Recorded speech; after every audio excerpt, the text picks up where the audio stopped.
They extend so far beyond, I think, people just trying to find a potential partner, in that there are so many psychological impacts that can be, well, I hate to be jaded about it, but quite harmful to the individual engaging in online dating, whether it's regarding self-esteem or almost having your dopamine receptors fried by too much swiping, and even elements that a lot of people don't expect of grief and loss from getting ghosted or having things not work out the way people expected them to. There's so many impacts that are out there.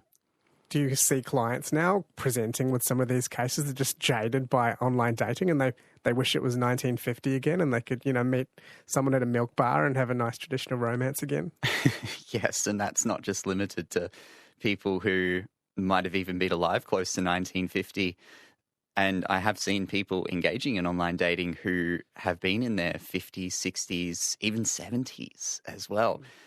And there's a lot of people who are very jaded with the experience. Let's go through some of those things that you mentioned in more detail. Grief was one I hadn't thought about before, because we normally associate grief with when someone passes away or something quite significant like that. Can you talk about the way grief occurs in online dating? It occurs in a multitude of ways, really, but the most probably common one that I've seen in my clinical experience is when it occurs when someone gets ghosted. In that grief is an emotion that we experience when we lose something. And it's most commonly associated with losing a loved one, losing a pet, losing a friend. And a lot of people don't seem to know or acknowledge that there's many things that we lose throughout our lives. And in online dating, when someone gets ghosted, they've lost the expectation of how a relationship might have occurred. And in psychology, we call this something called an ambiguous loss, in that it's a loss that may not reach a conclusive ending. People might not reach the emotional closure that they want. And when you get ghosted, well, it leads the mind to many different possible conclusions. Was I not enough? Did they find someone else? Have they just hopped off the app for a break? We have to fill in the gap ourselves in a lot of ways, and it can be very distressing to individuals and hard for other people to relate to. And it's something I see a lot. Can you tell us more about the element of self-esteem loss? What happens to your self-esteem in online dating? Well, a lot of things can happen, and not a lot of them good. For example, in the case of someone becoming ghosted, if say they have vulnerabilities already towards having low self-esteem, if they've got mental health issues in there as well, including vulnerabilities to anxiety or depression, then what we know about these disorders is people tend to interpret neutral events negatively. So where I explained that ghosting could have been caused by many different things, like someone could have just been taking a break off the app, someone with anxiety or depression or just the vulnerabilities for that might interpret it as, well, I must have said something wrong or I mustn't have been good enough, and internalize that. And naturally, I'm sure you can expect how that would impact someone's self-esteem. Start to feel terrible about themselves because this person's just disappeared when they might have been hopeful. And that's just one example. It's not sounding positive so far. We'll see if there's any redeeming features of it. But one thing I wanted to cover is the superficiality of online dating, because you're judging people purely by their looks initially and very superficial data. Can you comment on what it's doing to us to meet and date people in this way?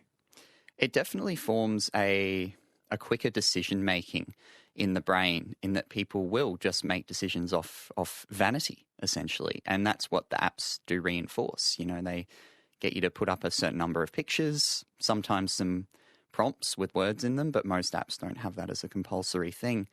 And where we meet people in person and we make a judgment off their individuality, their character, off what they say, what they do, when we just see a picture on an app, we just switch to very quick decision-making criteria, which in psychology we call heuristics. And we might just make fast decisions based off solely vain reasons. You're listening to Nathaniel Wells, who's a psychologist at North Brisbane Psychologists, talking about some of the ill effects of online dating and what we should watch out for.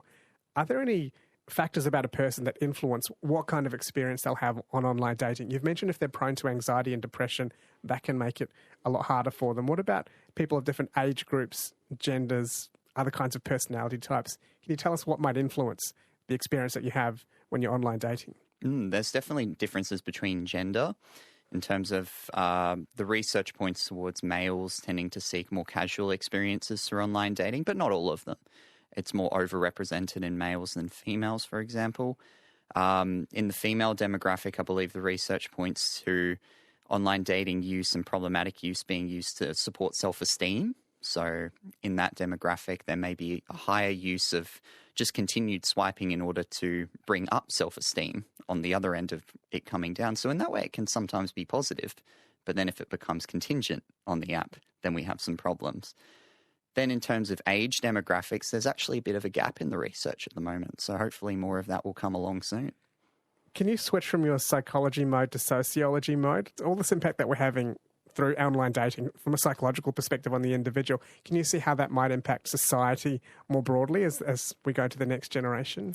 Well, I can only theorize, and I certainly have in the past, in that the availability of potential partners has skyrocketed within, the last 20, 30, 40, even 50 years with the advent of online dating in the last 15 to 20, in that our communities used to be so much smaller and our potential for finding a partner was contained to a much smaller group. And now it's almost like some people become choice crippled in that when you walk into the supermarket and say, I got to buy this thing, but there's 20 different brands of that, it becomes very hard to choose.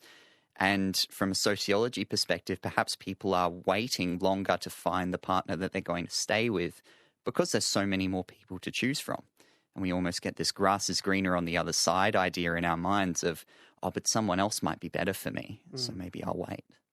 Do you notice any differences in what people say they want in a partner, such as through online dating, such as, height, wealth, status, job, and what they actually want, what actually makes them happy in a relationship? Is there a gap? Oh, there's a big gap. There's a very big gap. And often it takes a lot of introspection, a lot of discussion to find the gap itself, in that some people may say they want certain things in a partner, and that may be influenced by societal perspectives of this is what you should want in a partner and this is what a partner should look like for you. Whereas, and this is drawing on my clinical experience in therapy, when you get down to the nitty-gritty of it, people find that the partner that they want to stick with more aligns with their values as a person rather than some kind of appearance-based thing or something related to activities that a partner might engage in. And that comes at a much deeper level and requires a lot of self-examination to find. And you think it's quite hard for dating apps to filter for matching values? Oh, absolutely. It's very, very hard for an app to filter for that. And some of them might claim that they do, but they really don't. In the interest of not being too gloomy about online dating, Nathaniel, what are some of the positive elements of it? My absolute favourite positive element to it is that it brings dating to a lot of people who wouldn't otherwise access it. In that going out and meeting people in a bar, in a milk bar, as the example that you used before, used to be such a daunting experience for people. But now if you can download an app, you can see potential partners and engage with those people so much easier. So people who might have chosen before because they were nervous to go out and talk to new people, they might be able to meet people that they wouldn't have otherwise been able to meet. And if they didn't have friends that they could go out with before, they can meet new people. Even people moving to new cities can now engage and meet new people with much greater ease. So it increases our access and increases the access of people who otherwise might not have been able to date before. And that's a very big positive. So while it comes with its challenges and its negatives, there are actually a lot of positive elements to it as well. If you are going to be online dating, though, what are some ways to do it safely to minimize some of these psychological risks?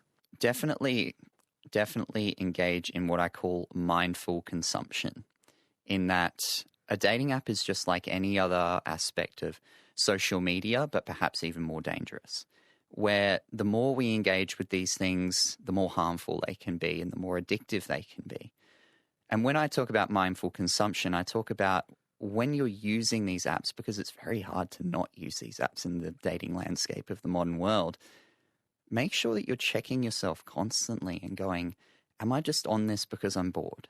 Am I just on this because I'm constantly swiping for something better?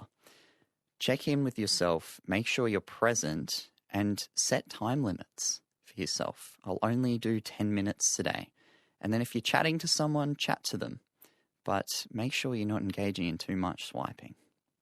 So if someone has ended a relationship over the New Year's period and they're looking at jumping straight onto the apps, would you suggest jumping on straight away or take a little bit of a break? What should you do after the end of one relationship before you start a new one?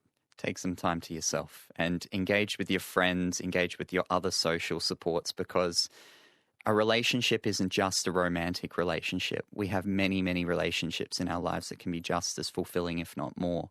So see your friends, see your family, let them remind you of what a great person you are.